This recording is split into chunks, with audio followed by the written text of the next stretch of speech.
And we know for a fact that the copies of the book have gone through to America, Australia, Canada, relatives of people who have emigrated long, long ago.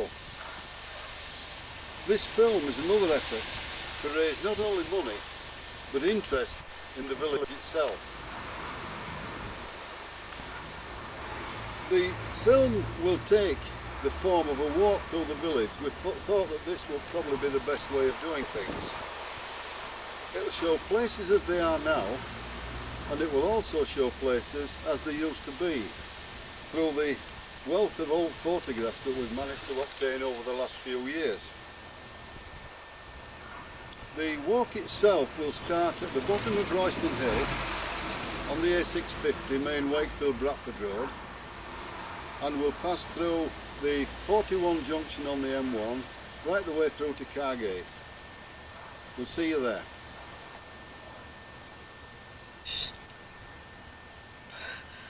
This is one of the photographs from the book that I just mentioned.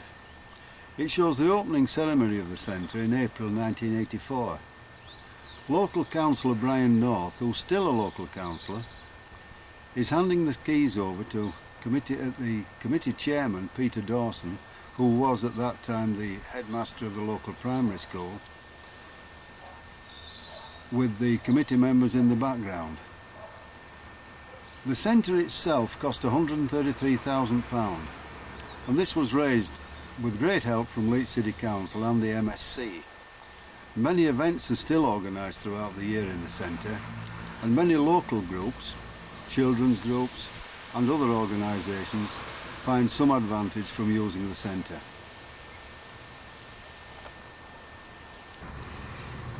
As you can see, this is the junction of the M1 motorway and the A650 at the bottom of Royston Hill.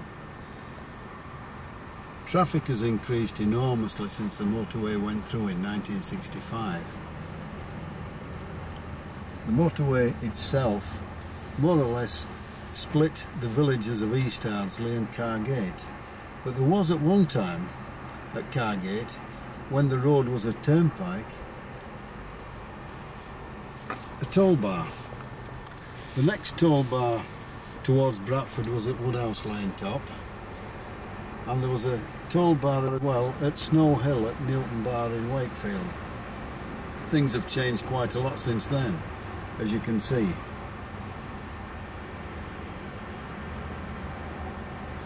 When the M1 was being built in 1965, some rails were discovered, and these rails were dated to 1798, which actually makes it one of the oldest railroads in the country. It was called the Layclock Railway. There were numerous small mines, small coal mines. The seams of coal were very near the surface in East Ardsley, and the local miners needed somewhere to get some way to get their coal away from the mines to the customers. This Layclock Railway joined several of these branches, and it ran down then to the river at Stanley, hence the name Layclock. The village itself, East Ardsley, was mentioned in the Domesday Book, and I would imagine that that included East and West Ardsley. Aderslaw was one of the names that was mentioned. But I've always thought that the village was unique in its industrial history. You'll see later, when we dig out the old photographs, that we had coal mines, ironworks, mills, railways, gasworks and other things. We'll show you them later. By comparison with the previous views of the A650, we can now see the peacefulness of this 1905 postcard at Cargate looking towards Wakefield. The Malt Shovel pub at that time was then sited at the roadside. This second photo, which was taken sometime in the 1950s at Cargate, Still looks quiet with only 2 cars visible. The Ramper Bend is still there, and this leads to Cargate Garden Centre, although it is now a cul-de-sac. The garden centre itself was built in the 1960s, I believe.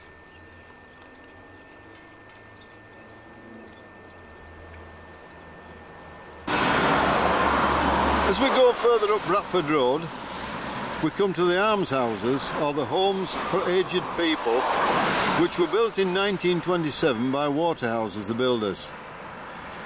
There have been few changes since the photo, which we'll show you next, was taken in the 1950s. Small porches have been built at each side, and an electricity substation is sited to the left-hand side.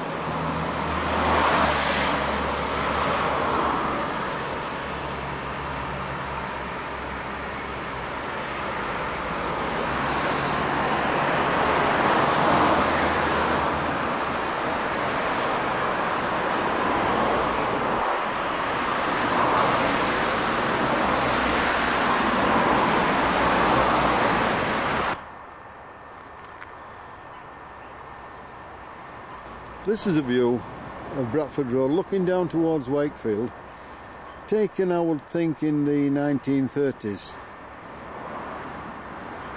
It shows on the left hand side Jeffrey View, which was a terrace of back-to-back houses, Wilson's shop further down, and the large house on the left beyond the van is what we used to call the police station.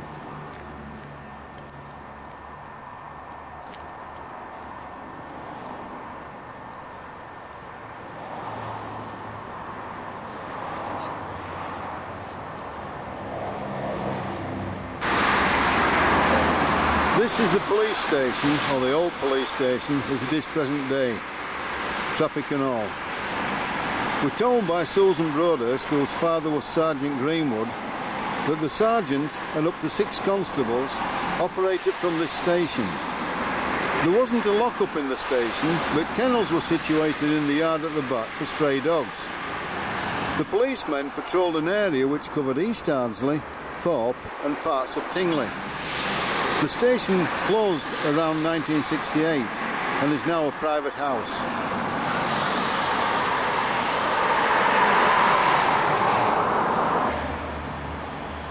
Another shot of Bradford Road, perhaps again in the 1920s, showing Jeffrey View, the old boys' school and Shades House, the white building on the left. The smaller building to the right of Shades House did contain a lockup, where culprits were held overnight before being transferred to Wakefield Courts. The Salvation Army had premises at one time at the top of Jeffrey View prior to moving down the falls.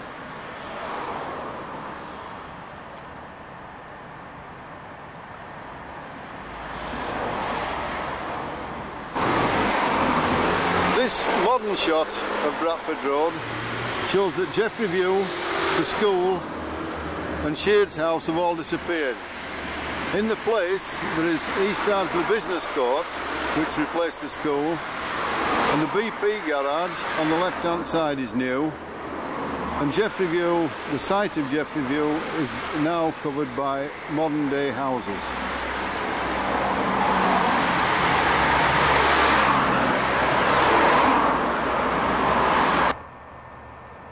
On the site of the present-day BP garage once stood Mr Taylor's Manor Garage. The first of 2 photographs was perhaps taken in the 1920s. It's funny how the men of the day wore caps as big as dustbin lids. Hardly anyone went around bareheaded.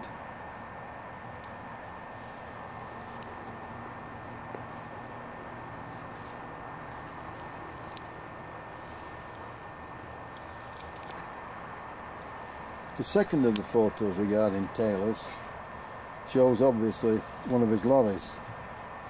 Note the solid tyres. That must have been one heck of a bumpy ride. The telephone number 2 is interesting, Morley 331.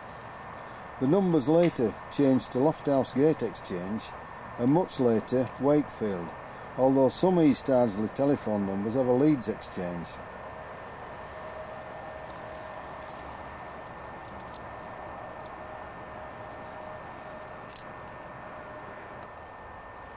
Down the lane to the rear of BP Garage is the home of East Ardsley Cricket Club, established in 1877.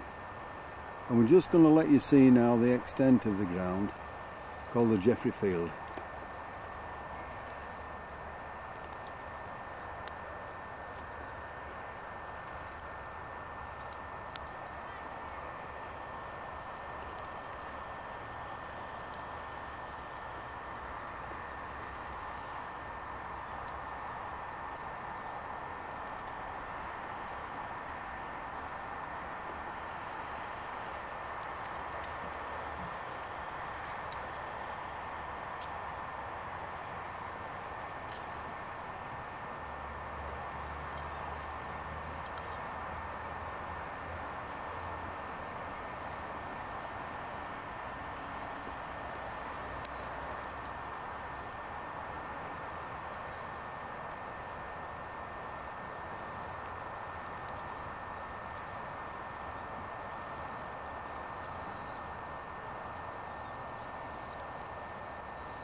We managed to get hold of a photograph of the 1908 team. Tommy Turfrey, in the middle of the photo, played for the club for 38 years and then went on to be groundsman. The club have done wonders really. They've never had a lot of money to throw around, but a new pavilion, bar, scorebox and a new tarmac road down to the club have been erected in the past few years. They play in the Central Yorkshire League, which is a good standard of local cricket. The photo shows 3 members named Bedford, still a noted name in the village. If you look closely at the photograph, you'll see a fox. I wonder if it's stuffed or still alive.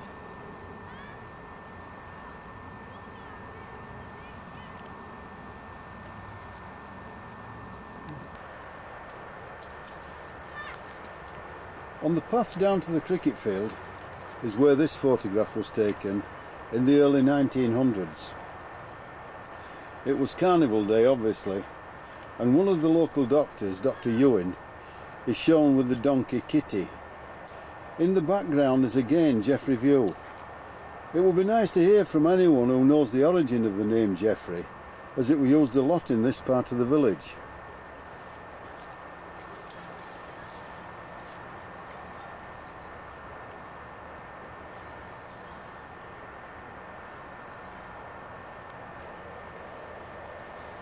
This first photograph shows the old boys' school on Bradford Road, also the Bay Horse pub when it was a Melbourne house. The school, built in 1874, closed in the early 1960s and became, among other things, a local library and a youth club. It was demolished in the mid-1990s and is now a business complex.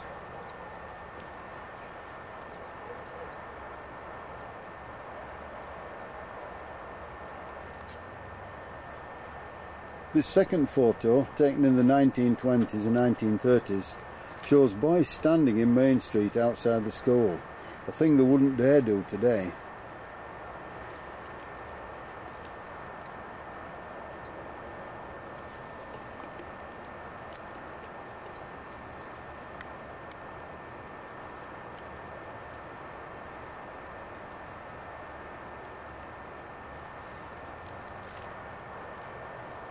This was a photograph I took a few years ago and just simply shows the school before demolition started. It shows the corner of the school and the playground.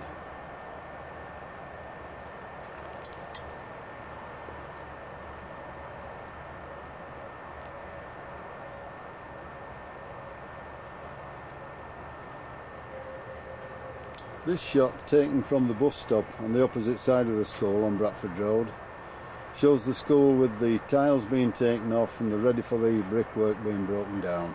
What a shame.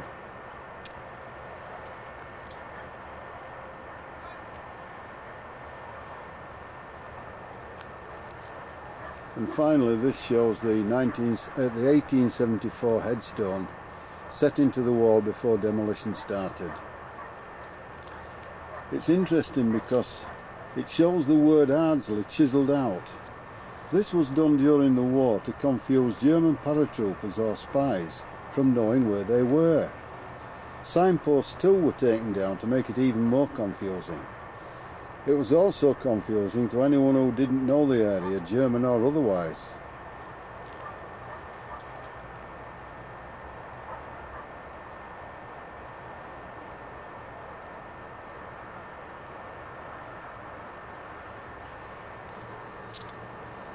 The stone now sits on the site of the school in the grounds of the East Ardsley Business Court.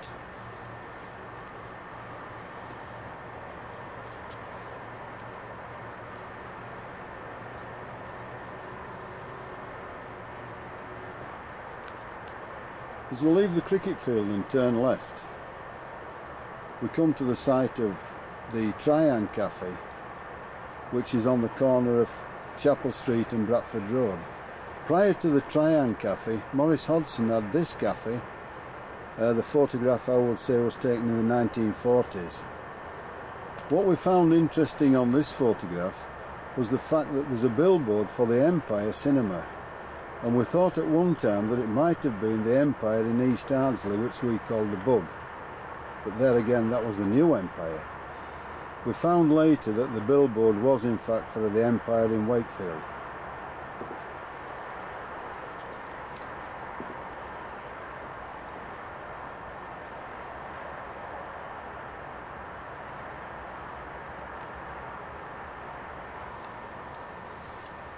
A little further on Bradford Road, this photograph, which is taken from the book which we mentioned earlier, dates from the 1920s. It shows Ernest Ward's shop on the left. Ernest sold flowers and vegetables. Mrs. Hadfield's bakery on the right, with the post office, along with Donald Bink's butcher's shop, which was called Light Owlers earlier. I doubt very much, again, if these lads would dare stand where they're standing now, with present day traffic.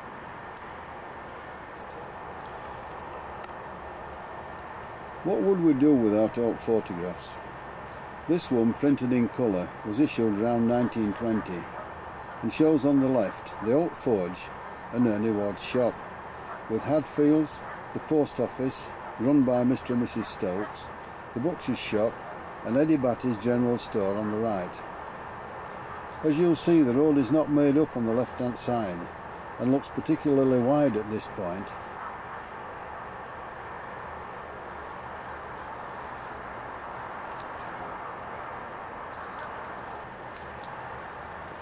Opposite Bradford Road Post Office stands the Oak Forge. Smiths must have been very busy around this time, with most tradesmen and farmers owning horses. Nearby was the green, where horses were allowed to graze while waiting for the blacksmith to show them. The building was later taken over by Charlie Stansfield and is now used as a storeroom.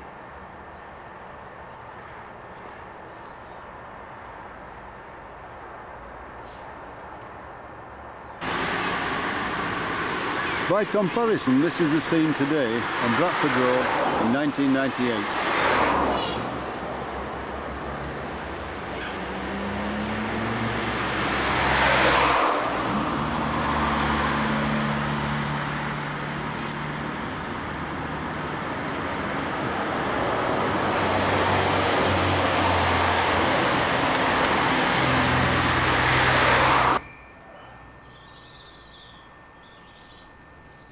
This old photograph, again 1920s style, shows Mr. and Mrs. Stokes outside the post office.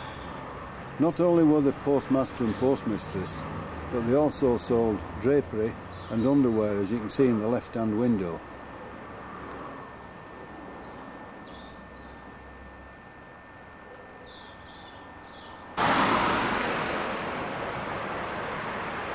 This is the present-day post office run by Peter and Jill Long. There are over 2,000 addresses in East Ardsley, and the mail, as well as being delivered, is also sorted in the post office. We'll now take you behind the scenes to the sorting office at 6 AM where the lads and lasses are hard at work.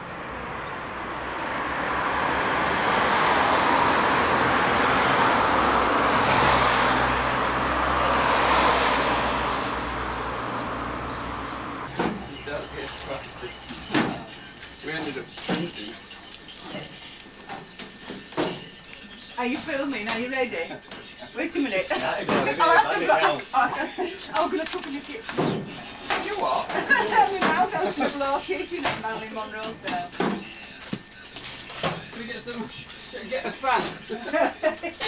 You do the famous Marilyn Monroe over the cookie. Hot air blowing up your trousers.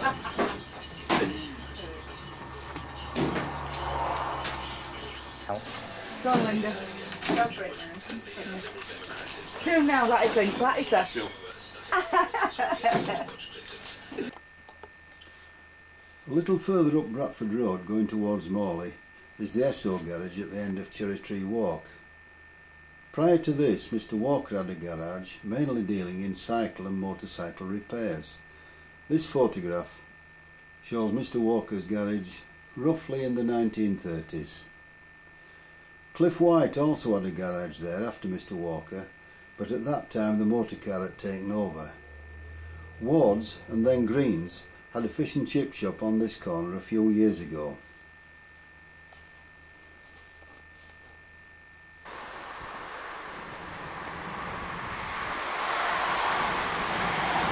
Over the other side of the road is Pildon Lane.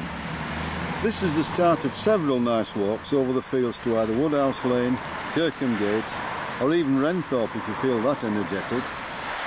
Ernie Ward's shop still has its front intact, although Ernie stopped trading a few years ago. Ernie himself is a big friend of Ernie Wise of Morecambe and Wise television fame. He also tells us that East Ardsley's first fish and chip shop was in his yard.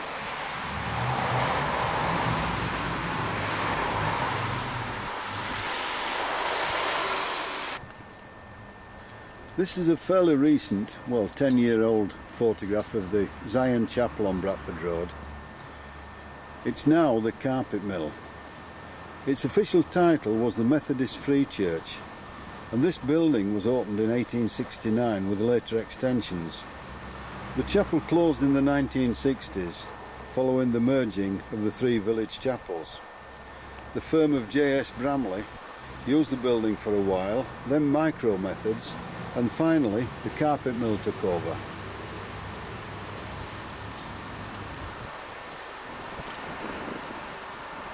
On the opposite side of the road stands Waterhouses the Builders. This was until 1936 the Black Swan pub.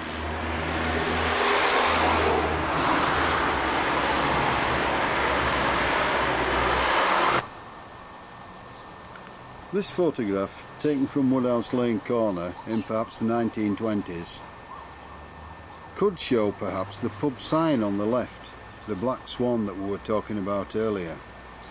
The shopkeeper Orlando Watson on the left also had a printing works, which is now the Yorkshire Kitchen Centre. The surgery of dentists Isaacs and Robson is now on the left hand side in the terrace of houses.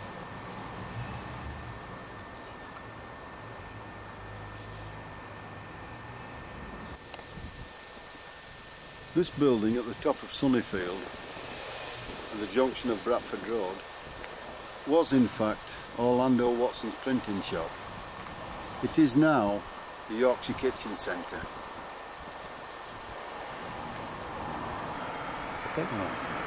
Just a comparison shot to show the traffic and the scene as it is nowadays.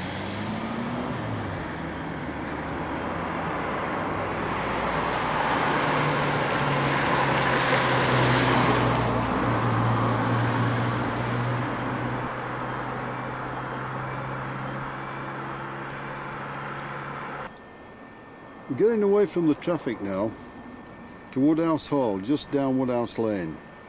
It's now a residential home, but it once was the home and surgery of local doctors.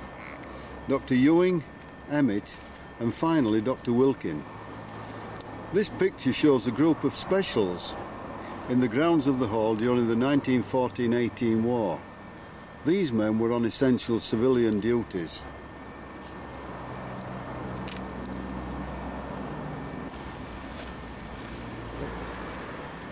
Present day shot, the stone building was the residence of the doctors, and the left hand side brick building was his waiting room and surgery.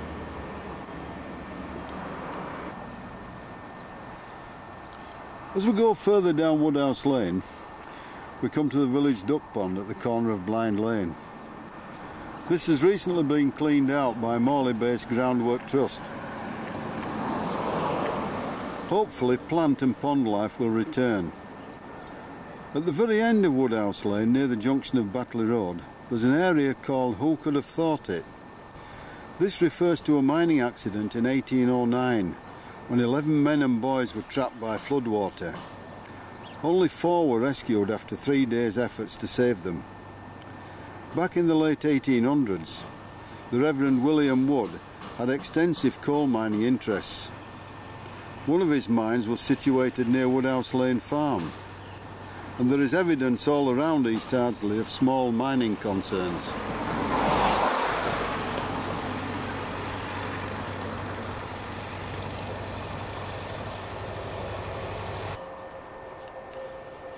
This autumn scene, again taken from Woodhouse Lane, shows East Ardsley's farming interests. In the distance we can see Gawthorpe Water Tower.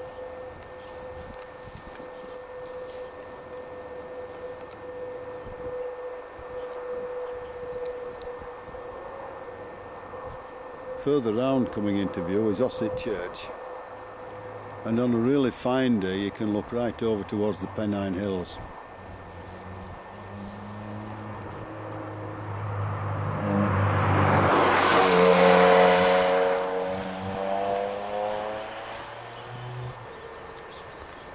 Back up onto Bradford Road, this photograph, probably taken in the 19-teens, coloured postcard actually, on the way up to the crossroads at Ambler's Mill. On the way up there we passed 2 public footpaths, one which leads to the reservoir on the left and the church fields on the right.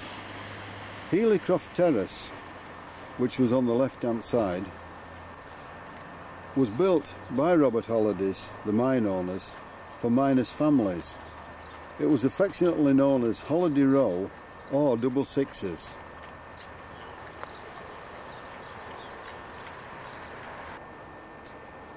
This old photograph, obviously taken not long after the mill opened, shows the fact that horses, not cars and lorries, ruled if you look at the muck in the middle of the road. It's very difficult to date these photographs, all of them in fact. So if we say 1920s, it's a very rough guide. We'll be going up to Ambler's Mill shortly after this. This is the old East Ardsley Health Centre. It was in use before the Lee View practice opened at Tingley a few years ago. It's still used by certain medical staff, but there's no longer a doctor's surgery here.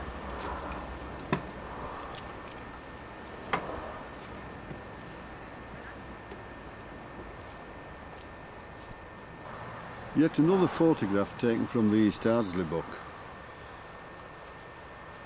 This was taken actually in 1943, and it's the old nursery which has been knocked down recently at the side of the health centre. It was opened as a creche during the war for the children of ladies working at the opposite Ambler's Mill. It was closed down about a couple of years ago.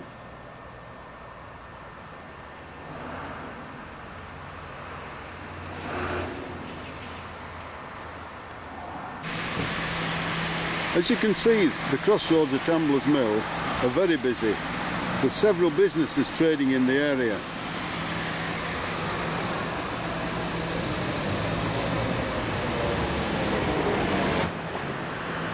First one we come to is Elaine's Sandwich Shop, which once was Peter Wright's grocery store.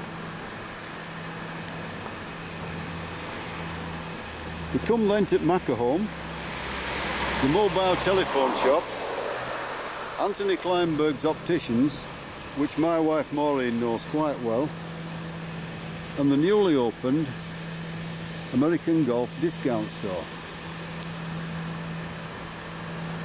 The golf store was once Ken's store, owned by Yvonne and Peter Hudson.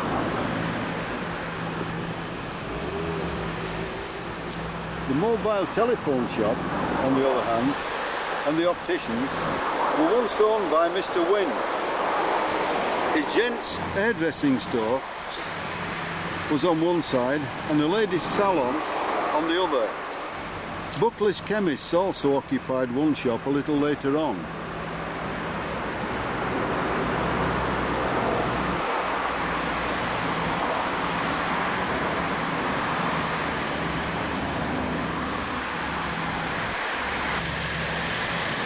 It was sad to learn a few weeks ago that Ambler's Mill was to close in September or October of this year. We're going across now to try to get some shots of the inside while it's still working.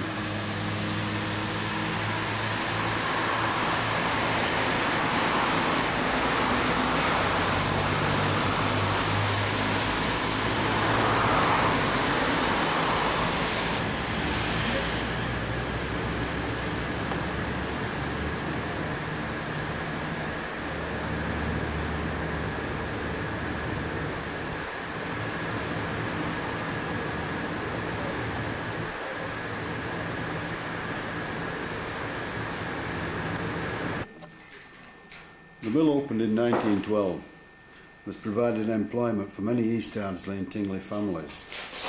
This is a shot of the offices, which haven't altered very much over the years.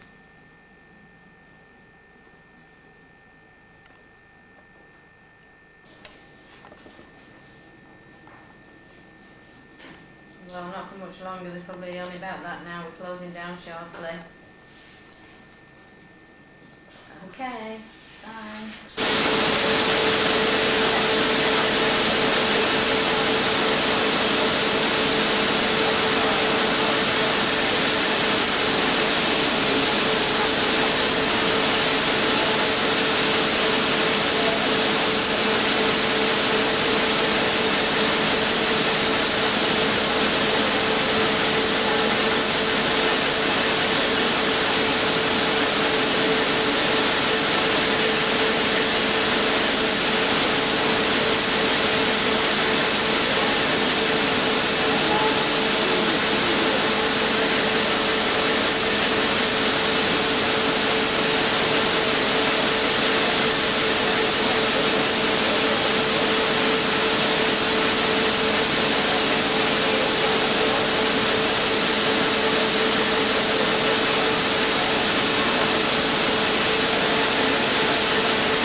We've had a look in the spinning departments, the twisting departments, we've had a look at winding, and now we're in the packing departments where people are inspecting and packing the the yard before it's shipped out.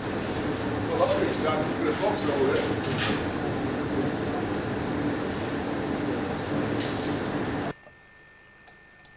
Before we leave Ambler's Mill, we thought it might be nice to show a picture of the old steam engine, which at one time ran 22 ropes into the mill for 54 years before it was taken out of service in 1966. It'll seem strange not to hear the noise of the machinery running in the mill after closure.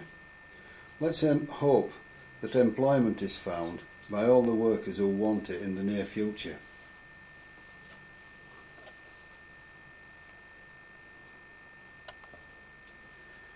This very recent shot, taken in August 1998 in fact, shows from the church fields the mill in all its splendour.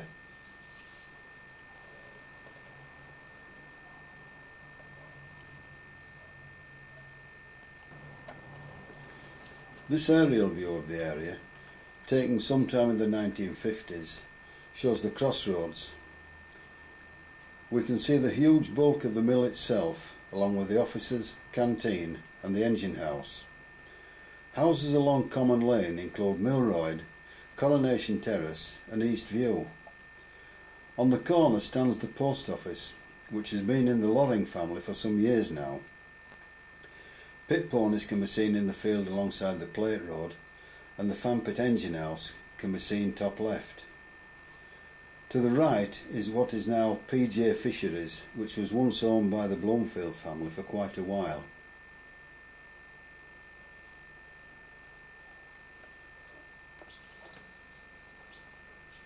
This picture, taken earlier this century, shows the industrial activity around Mornall Lane. It was then called Pit Lane. The ironworks, gasworks and colliery spoil heaps take up much of the photograph. This was a coloured postcard. This is today's view, opposite Casson Drive. It looks so different with the exception of the housing, most of which remains.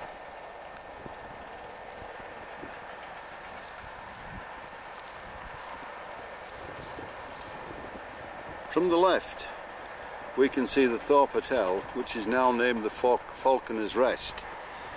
The Thorpe Hotel actually took the licence from the Black Swan on Bradford Road in 1936. Then we have the container base at Thorpe, Heritage Village on Middleton Lane, and in the foreground the M62, Railway Terrace, the new housing development at Forest Ridge,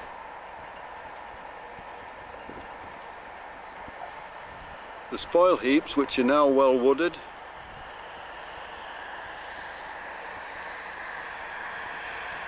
Foxall's Animal Hotel, which is in Mornall Lane, and the Eurocopy building, again on Mornall Lane.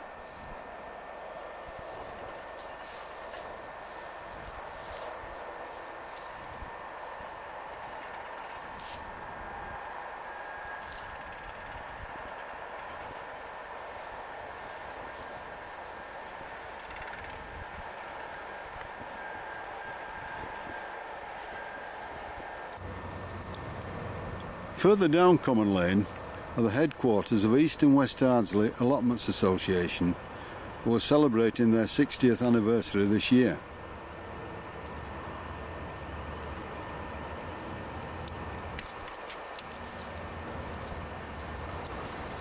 And as we come round, we can see the allotments, and further round still, the M62 motorway.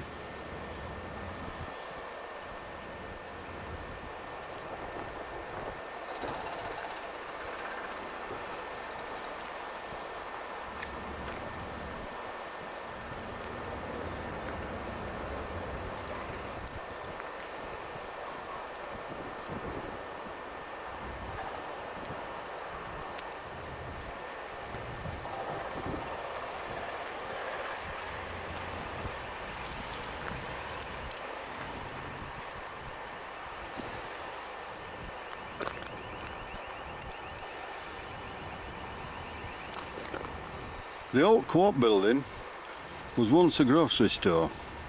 It was built in 1905. It's now owned by Eurocopy, who have their headquarters on Monall Lane.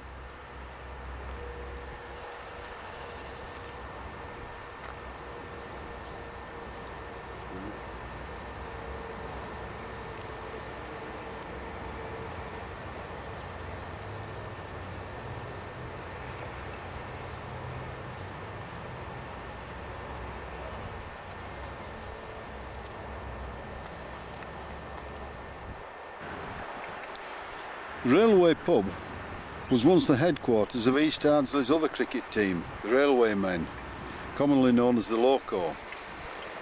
Their ground was near the Bradford Rail branch line, but is now covered by the M62 motorway. The team folded in the 1950s.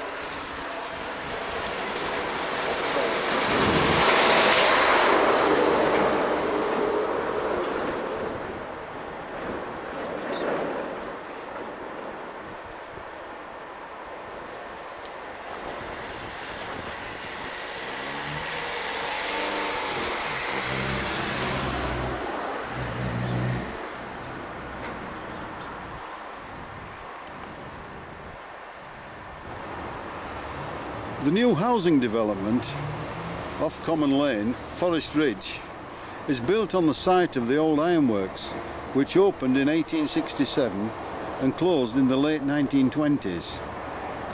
Local ironstone was used in the forge initially, and from further afield later.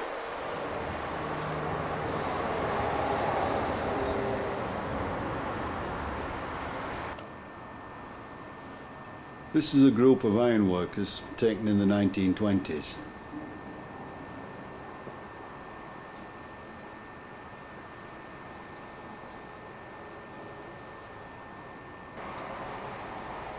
This photograph, date unknown, shows the ironworks in full steam, as it were.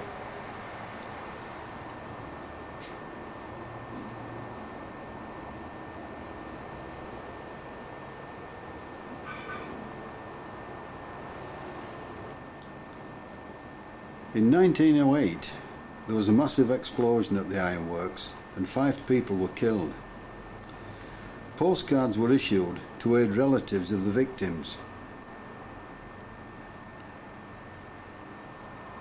Several copies of this postcard actually turned up when we did research for the book 10 years ago. This is the Barratt housing development, Forest Ridge. As we mentioned previously, it's built on the site of the old ironworks, which, as we say, closed in the late 1920s. The site was later taken over after the war by Limmer and Trinidad, and then later still by the Tarmac Company.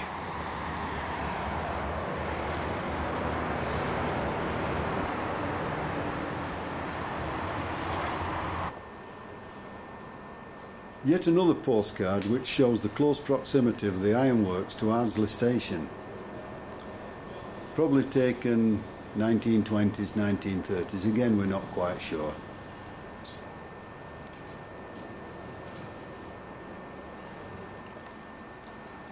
This is the site of Ardsley Railway Station, opened in 1867 and closed in 1964. As you will see from this photograph, it had 3 platforms for trains to Leeds, Wakefield and beyond. There was also a line to Bradford via Tingley and Morley. At one time the Great Northern Pub, seen on the right, stood next to the station, but this of course has gone.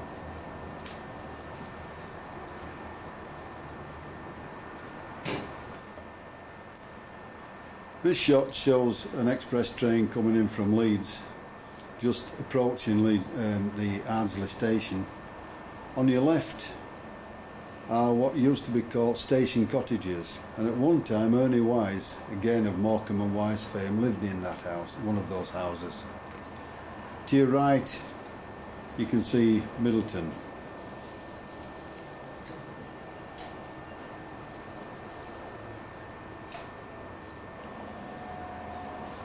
Another shot of Ardsley Station with the Queen of Scots coming through from Wakefield to Leeds. For some reason, The station was not called East Ardsley, it always went under the name of Ardsley.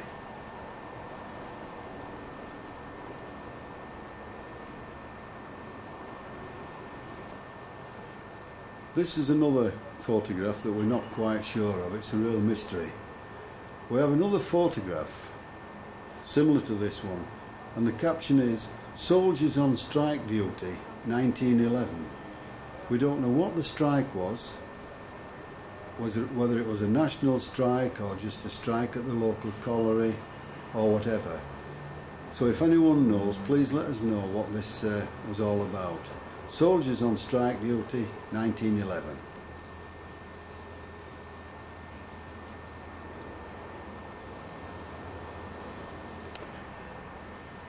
This photograph of the Home Guard unit was taken in 1942.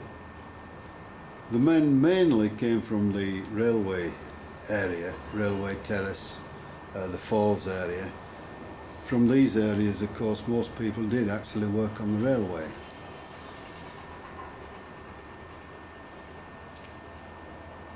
It was quite an experience to be passing over the bridge when a steam train was going underneath. You were enveloped in steam and occasionally managed to get a piece of grit in your eye. However, there is no smell quite like it to bring back memories.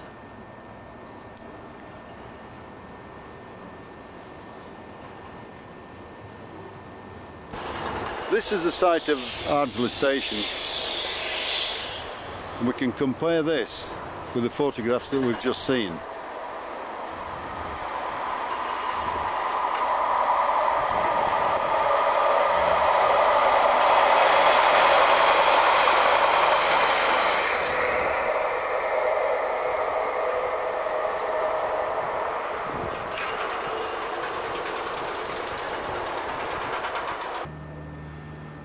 We're now on our way down Moorknoll Lane, and this is the site of the old East Ardsley Gas Company, which opened in 1873 and operated for around 80 years. In the 1930s, coke could be bought for 6 old pennies a bag, and gas tar cost 1 old penny a bucket.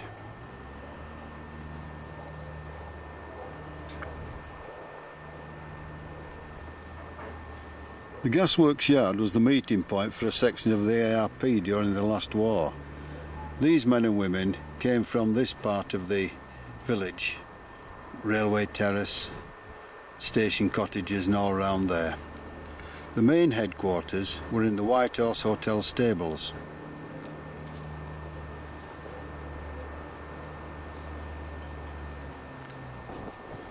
On our way up the lane, we remember small groups of cottages on the roadside, opposite Foxhole's Animal Hotel at the top of the lane there.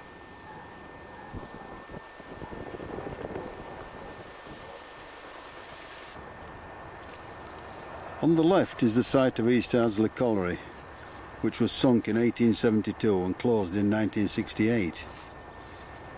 Robert Hollidays, Henry Briggs and then the National Coal Board owned and managed the colliery between those years.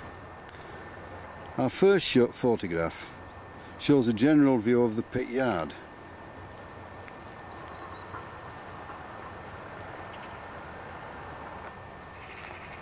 This was taken perhaps in the 1940s, as steam power is still being used.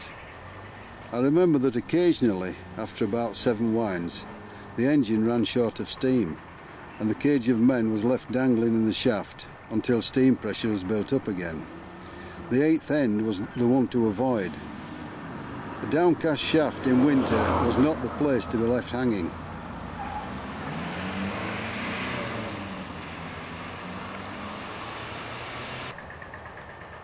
This second photograph, we believe, was taken in 1911, as the headgear is decorated with the initials G and M. Could this be to commemorate the coronation of George V and Queen Mary? What do you think?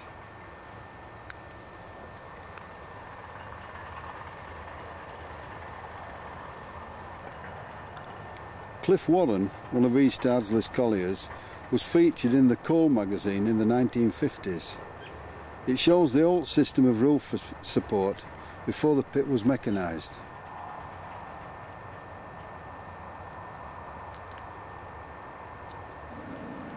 This is a shot of the old Pithead Baths. They were opened in 1952 and closed obviously when the pit closed in 1968. In 1971, Cyril Gay, the chairman of Eurocopy, purchased the baths and reconstructed internally. It was named Northern House. Problems were encountered in the 1990s when extensions were proposed and the old building was replaced with what we see now.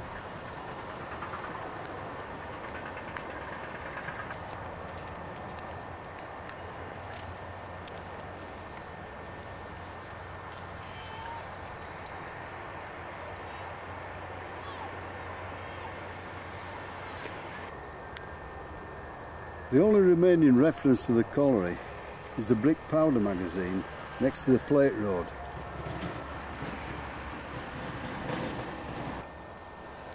The plate road itself was a plated track which allowed carts to carry coal away on a reasonably level road to Bradford Road at Amblers. Griff Farm was once associated with the colliery and supplied much of the feed for pit ponies. It can be seen from the plate road.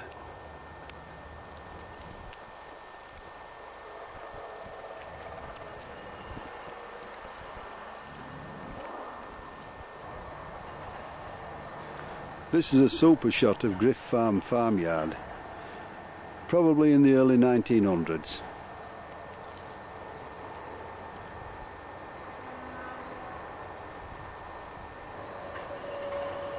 A memorial to the miners who worked and died at the colliery was erected in 1995. The monument was built on behalf of groundwork by Tony Crellin and David Draper, pictured here.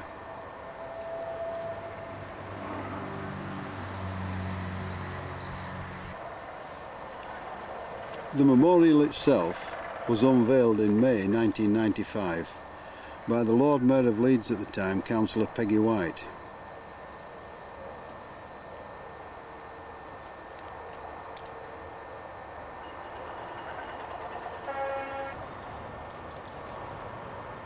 We're very grateful to Eurocopy for allowing us to put this monument on their property.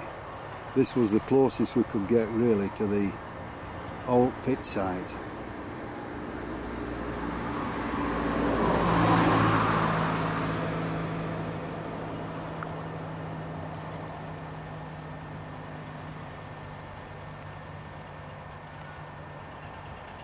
This is another shot of the new Eurocopy building.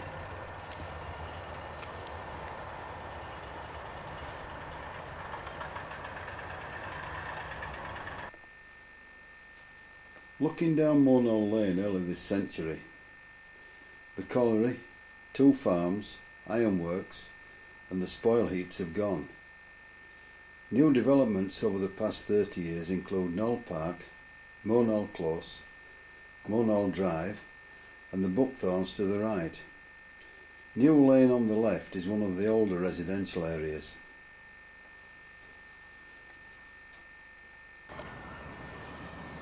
This is a modern day view. Monall Lane, as you can see now, it's more residential than industrial.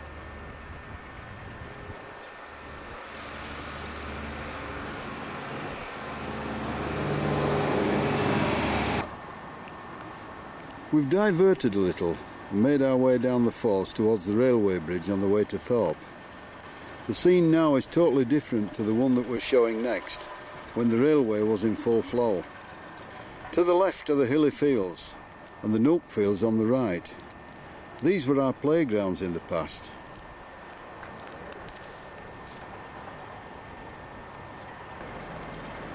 This is the motive power department, locally called the Sheds. These found employment for around 400 men. The large marshalling yard beyond went as far as Lingwell Gate. It included an incline nicknamed the Spy and Cop. This photograph, obviously taken from the line itself, shows the steps leading down to the station path, which of course went to the station about half a mile away. We've made efforts in the past to reinstate a station or a halt, similar to the ones at Outwood and Garforth, but so far with no luck. We think a park and ride would be ideal for this particular spot.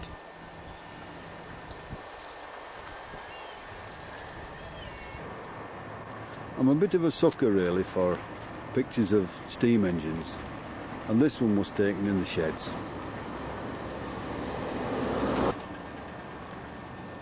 Now back up the hill into the falls area. Watt Street on the right was built by Holidays for miners' families in 1896. We obtained the original architect's drawings for the street a while ago. The top house, up to a while ago, was the local post office. This photograph showing Annie Street, Mary Street junction. It also has Jimmy Ordish's shop on the corner. He would recharge the large accumulator needed to power the radios of the day. Norman Dancer's barber's shop can also be seen. Norman only had one style of haircut, straight over the top, with a tuft of hair left at the front.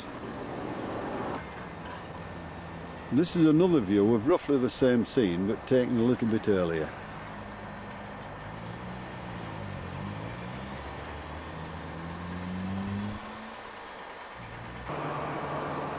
This is the same area as it appears today.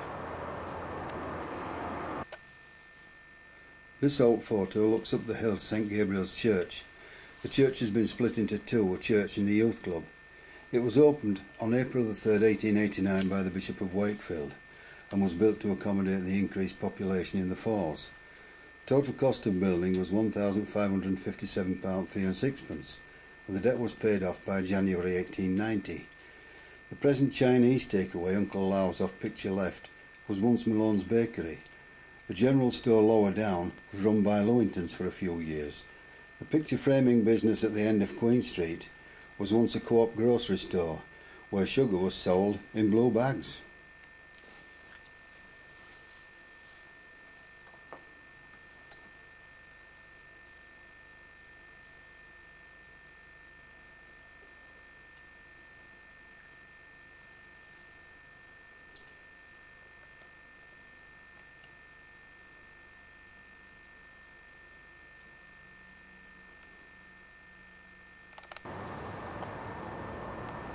Passing down Mill Lane, Bright Street, Queen Street, Gordon Street on the right. Wolsey Terrace, this grassed area, was demolished in the 1970s when the area was regenerated. On the left was the Salvation Army hut, made of corrugated iron. That certainly was noisy when it rained.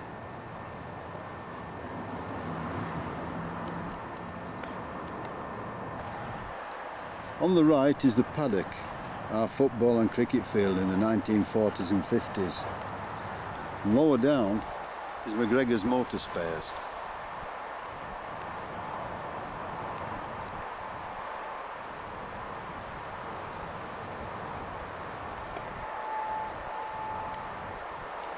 This is the site of Kendon Ropes and Twines Company Limited, who took over from British Ropes perhaps 18 months ago.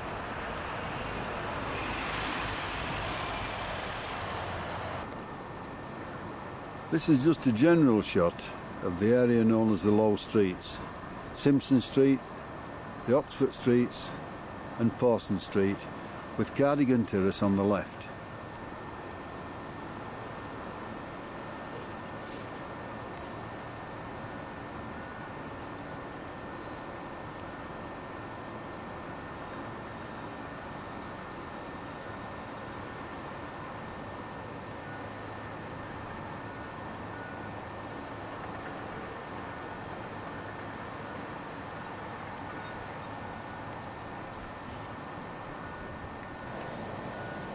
Just as a matter of interest, this John Holmes van, probably taken in the 1950s, is shown in the old mill yard. An interesting point is the telephone number, which is the old Lofthouse Gate Exchange. This aerial photograph, again taken from the book, shows the mill complex in the Low Streets area. The mill complex itself was once two separate concerns, the Cardigan and the Perseverance. The Cardigan in 1877 was owned by Mr. Holt, with Simpson Brothers taking over in 1884. Later, Lillies and Vosper, who were rag and waste paper dealers, were occupants. A large fire destroyed part of this mill in 1925. Perseverance Mill was owned in 1905 by Redmond Brothers, who were wholesale clothiers. John Holmes took over before 1926, starting up as peg rug makers. Holmes became part of British Ropes in 1937, but the firm closed a couple of years ago. It is now owned by Kendon Rope and Twine. There was a bad fire in 1992 which destroyed the offices and other parts of the complex. Unfortunately, we were refused permission to film inside the mill. Back now up Fall Hill. The barber's shop was once Bill Hodgson's Butchers, while the dancing school and bookmakers on the right were once co-op buildings. The larger shop was the drapery with Mr. Naylor in charge. The smaller one was a co-op butcher's. At the side of these buildings once stood the labour hut, which also doubled as a scout hut. This is an early shot from the top of Fall Hill, showing the White Horse Hotel, or the Peg, on the left hand side, the school in the middle, and the old Bethel Chapel on the right hand side.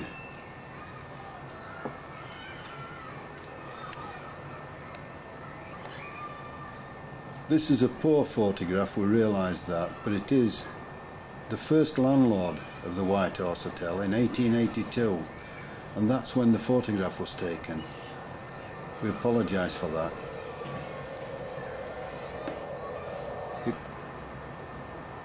His name was Samuel Jackson. The White Horse Pub, owned by Colin and Joan Asquith. The story goes that the present pub was built around the old one, and the inside one gradually thrown out of the windows as building progressed. The Peg is the HQ of Ardsley Celtic FC, and we'll go for a walk down Cave Lane after we've been into the school to hear the kiddies singing. The Celtic play in the County Amateur League at present. The club was formed in 1958 by members of the Old Tingley Rovers Club.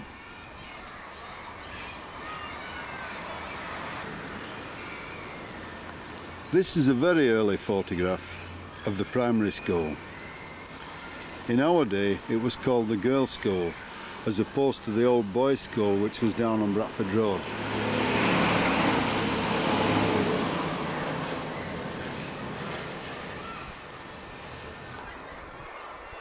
And of course we cannot miss out the nursery school on the opposite side of the road.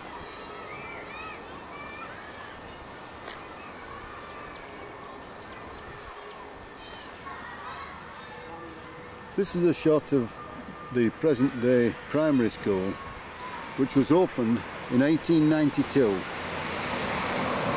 Originally it was there to accommodate girls and infants only. The infants moved to the new school opposite in December 1975. There's been a school in East Ardsley since at least 1756.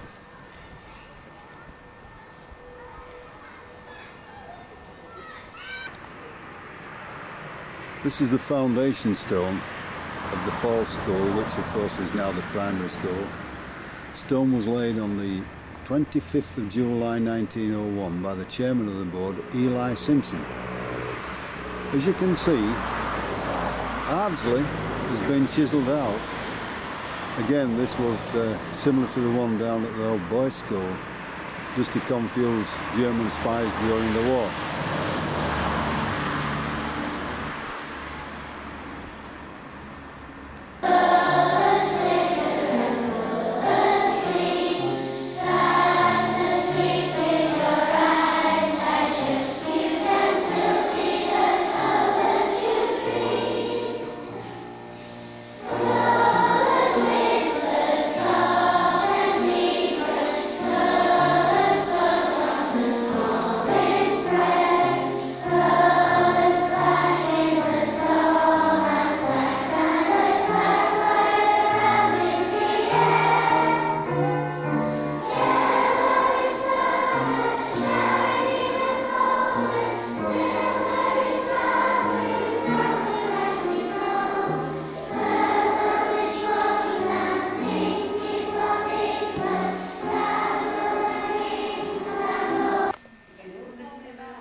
This is Mrs. Bean.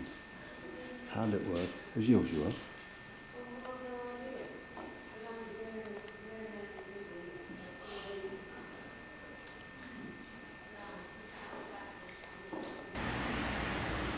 Opposite the school is the Knoll. It was once the home and surgery of local doctors, Dr. Murphy being the last. The queue for his surgery on a Monday morning stretched for quite a long way.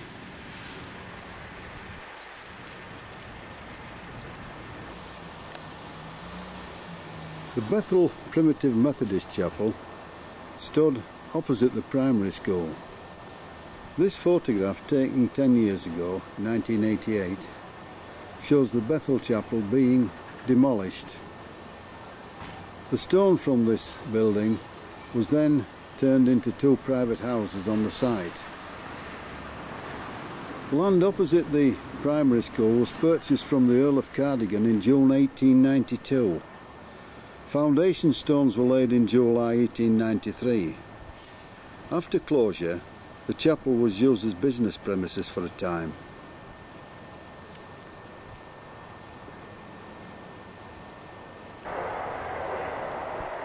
A little bit out of sequence, I know, but this is the peg field used by Ardsley Celtic. The club moved away from Ardsley a few years ago, only for 2 seasons, but thankfully they're back again in East Ardsley.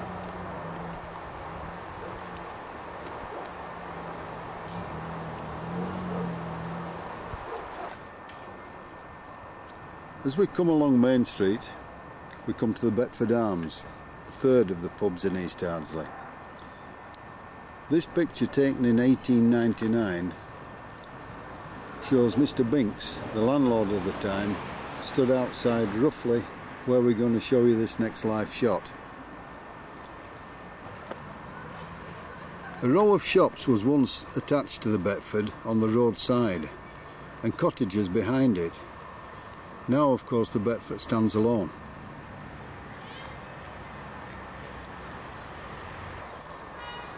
Sadler's Meat Products shop, which stands between the Betford and the school, was once Fred Clayton's fish shop.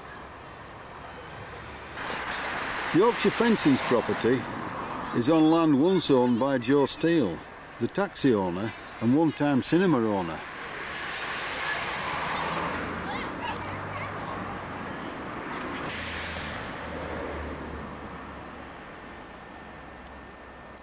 Looking back on ourselves in Main Street,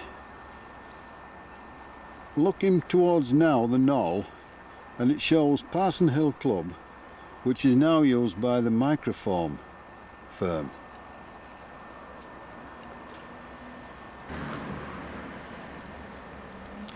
The Reverend John Hill, pictured here, was the vicar of East Ardsley for 53 years.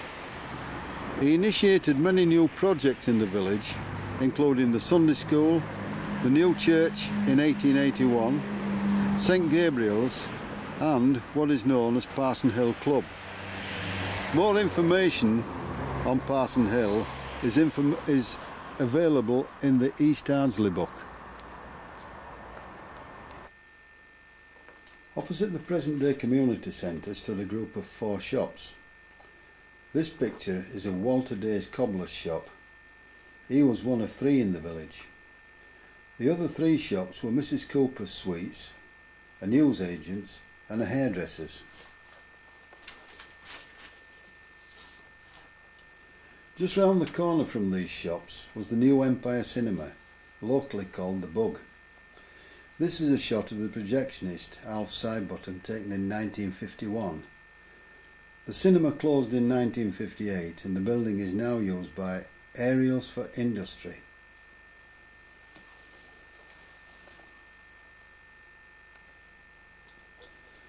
This view, also taken in 1951, shows, reading from the right, the Bug, cinema, the 4 shops, a toilet block, an old man's shelter,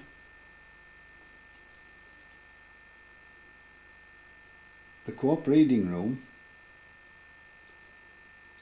Parson Hill Club, some of the cottages that were on Main Street, the first council houses in East Ardsley, the Bethel Chapel, and Binks's Field before Knoll Park was built. Ardsley Bowling Club. Thanks to Leeds Council, the green was laid in 1988 and the club formed in 1989. It's a membership of well over 80 members, and the club play in 4 different leagues around the Wakefield, Horbury and Ossett area.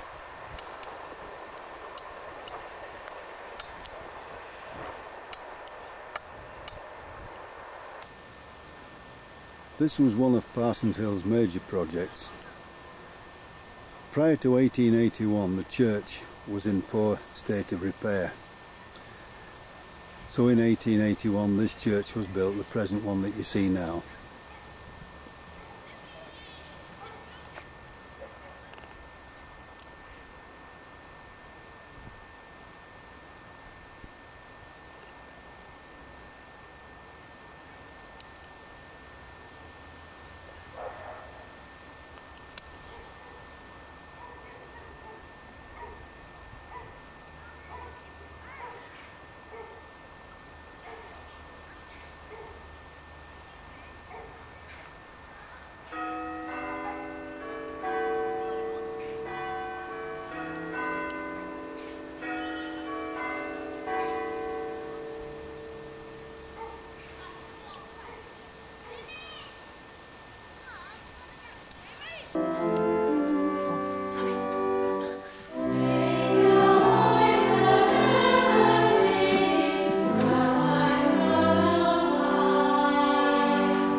We've just been lucky enough to be downstairs in the main church building to listen to the church choir practicing, and we're now in the clock room, and Gordon Haig is going to explain something about the clock workings. The clock itself, like the bells, dates from 1883. It was built by Foxes of Leeds. Since that time it's been fully overhauled and had electric winding fitted. The winding mechanism, battery charging there, the batteries underneath and 3 motors to wind it. The section in the centre here is the clock itself, and on each side here the chiming mechanism, and that side the hour strike. And the chiming mechanism is linked to the bells up above us through this system of levers and quadrants and wires, and it will be operating very shortly. It's almost about to chime.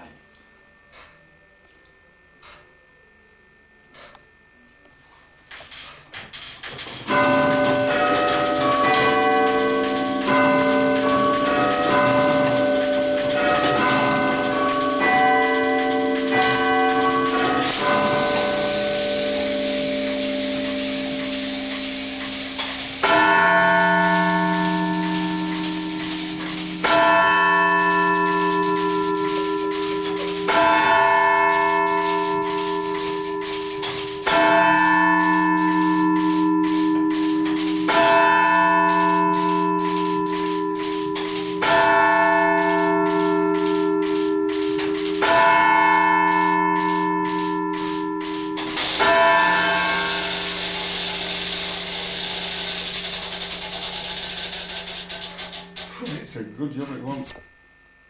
In February 1997, the bells were taken from the tower to be tuned and given new fittings. The following photographs, taken by Mrs. Mavis Williams, the vicar's wife, are self-explanatory.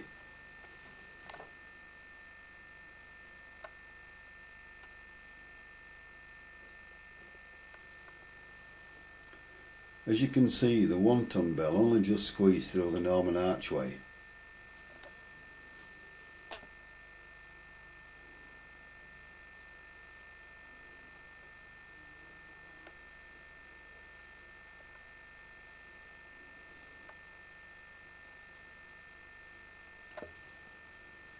Bells ready for loading up.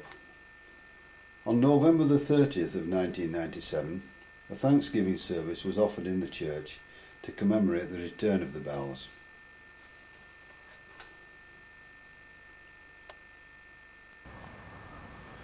We leave the church passing through the Lich Gate and down Church Lane.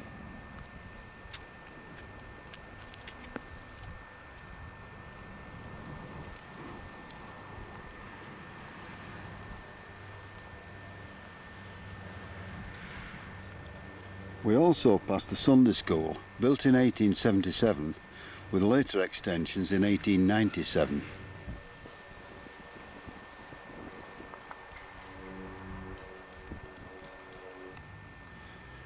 We've arrived now at Chapel Street. This shot was taken in 1967, and it shows what was then Broad's grocery shop on the left. Hudson Row, back-to-back houses, and off picture the Conservative Club. This old photo looks towards Williams the plumbers. It shows the junction of Chapel Street and Main Street earlier this century. It shows on the right Ben Overend's shop, which is now Elizabeth Hunter's, Williamson's the plumbers, Mr. Knox's photography shop, the old school and the schoolhouse, and St. Paul's Chapel.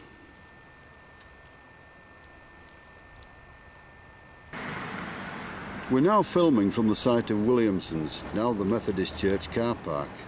Over the road we can see Monod Sofa Care, which was formerly a Co-op grocery store and butcher's.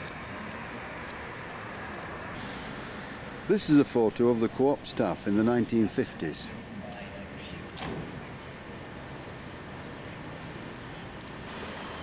Next door is the General Working Men's Club, opened in 1938. But still called by some the New Club.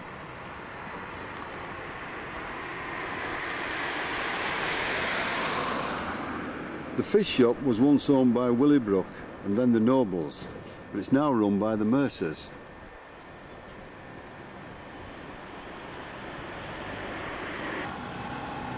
At the end of Parker Street stood the shop owned by Mr. and Mrs. Roberts, Kellett's, and finally Peter and Pat Binks.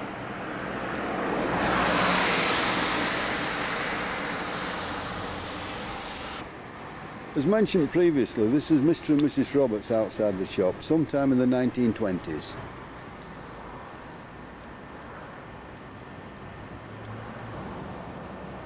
This was once Ben Overend's shop. It's now owned by Elizabeth Hunter Soft Furnishings. We've got Chapel Street. This part of Chapel Street is still called Westmoreland Place.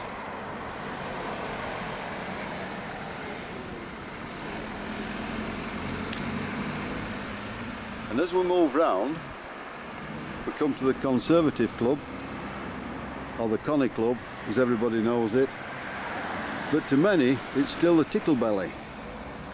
It's been extended greatly over the years.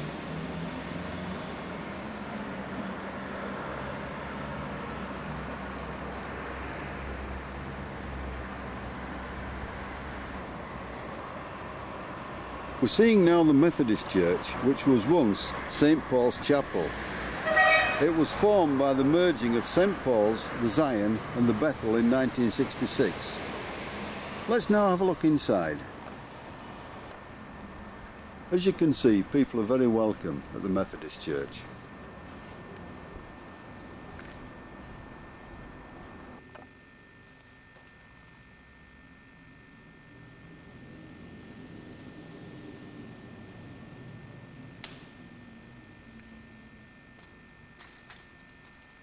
St Paul's Chapel was opened in 1889, but the original chapel dates back to 1822. The foundation stone of the 1822 building is set in the wall of the business court next door.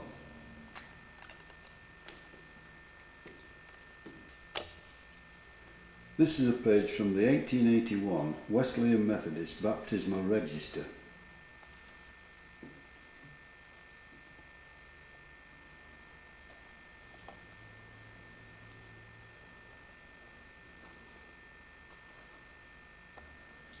This is a shot of the 1822 building, now demolished of course. The gentleman standing near the window is Mr. Porter, Ernest Porter in fact. And the stone that you can see over the door is the one that we mentioned earlier, which is set in the wall of the boundary.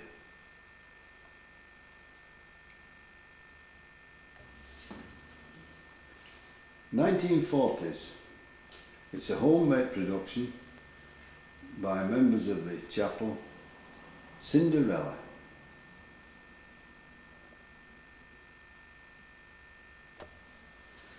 This is how Main Street looked in the 1920s. Grand View on the left was a terrace of mixed back-to-back and through houses. It was demolished in the 1960s to make way for part of the Cherry Tree estate. At the top of the terrace, two private houses once housed the first working men's club and later the Church of Christ. Richardson's the Ironmongers stood beyond this and is now owned by Carlton Joinery. The old hall, the oldest surviving building in the village, was built from 1623. We have more information available to anyone who is interested.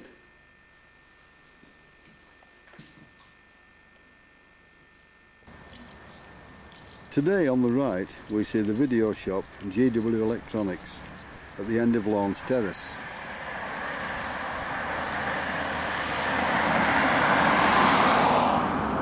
These shops have been used in the past as a barber's, ladies' hairdressers and pharmacists Mr Midgley and later Mr Barraclough.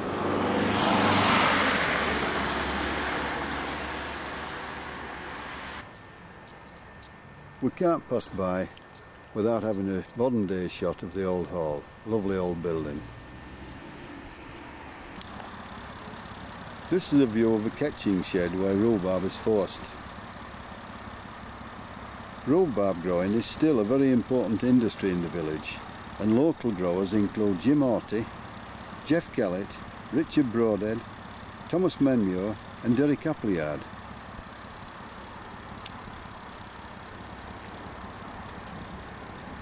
As we pan round, we can see the M1 and the 41 Industrial Estate and beyond.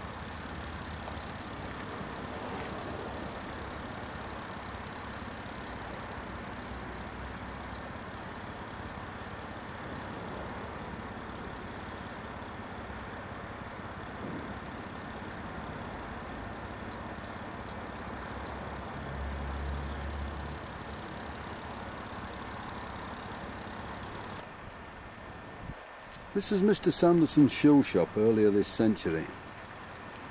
It's now used by Newsmarket. Called the Central Buildings, they were once occupied by Sterling Archer's newsagents, the Co-op Pharmacy, and Mr. Ramsden and Alan Chappell used one unit as a general store.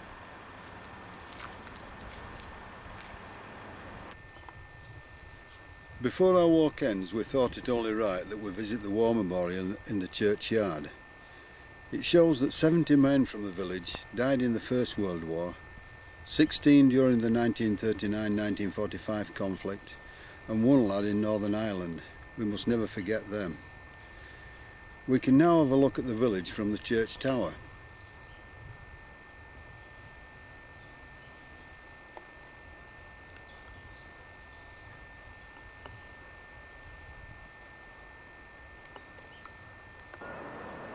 Thanks to Gordon Haig, we're now on the tower. We start at the community centre and leave you to follow the camera.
Just out of interest, this photograph was taken in autumn of 1995. It looks more like the Gobi Desert.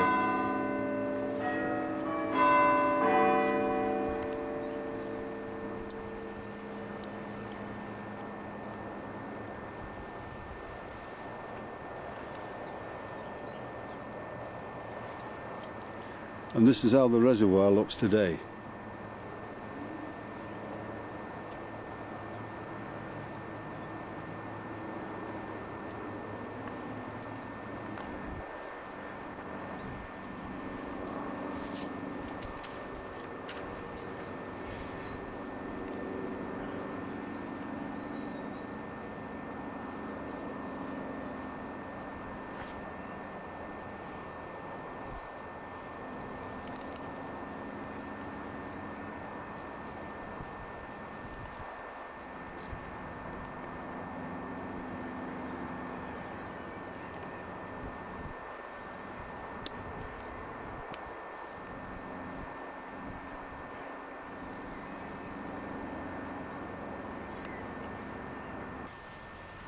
Well, that's it.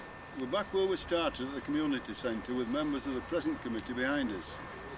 We're indebted to several people for the help we were given over the 8 days that we were filming. Kathy Bragg and the management at Thomas Ambler's for allowing us to film among the last production scenes at the mill. The Reverend Keith and Mrs Williams for the church scenes and for photographs. Headmistress Mrs Bean and the staff at the primary school. Peter and Jill Long at Bradford Road Post Office. The Reverend Enid Knowles and Barry Holroyd for allowing the Methodist church shots. Eurocopy, particularly Mr John Gay, for sleeve insert copies. We must thank most of all the main member of the production team, Les Hutton, local postman and cameraman. My wife Maureen also helped greatly with the photographic sequences. We've had a great deal of pleasure from the project and hope that you too have enjoyed our effort.